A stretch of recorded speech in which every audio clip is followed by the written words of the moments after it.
Hi, my name is Phil Sorrentino and I'm the original humor consultant. We started back in 1981. Today we're going to give you where we got the definition for your sense of humor. It was from my son's kindergarten teacher. Chad was in kindergarten, and yes, I have a Chad. He's not a hanging Chad, he's not a dimpled Chad, he's not a ripped Chad, he's not a pregnant Chad, he's Baghdad Chad. He's done 2 tours of Iraq. He was a drill sergeant, trained over 1,100 troops in 2 years, and today he's at Fort Knox. I think it's kind of ironic that the humor consultants created a drill sergeant.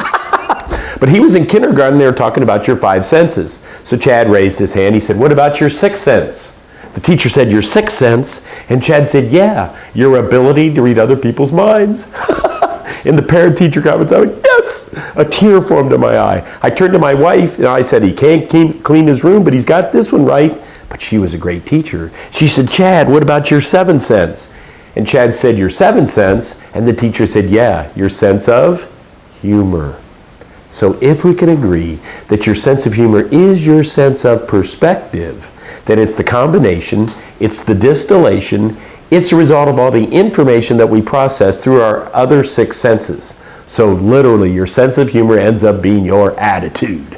And don't we see people with attitudes? To quote my great late friend, E. Larry Moles from Lima, Ohio, he said, "I see people walking around looking like they were weaned on a pickle." They got these attitudes. So my question is, do you have a loving humor or do you have a hateful humor? Do you have an encouraging humor or do you have a discouraging humor? Do you have a forgiving humor or do you have a revengeful humor? You have the power to choose the humor you bring to the world.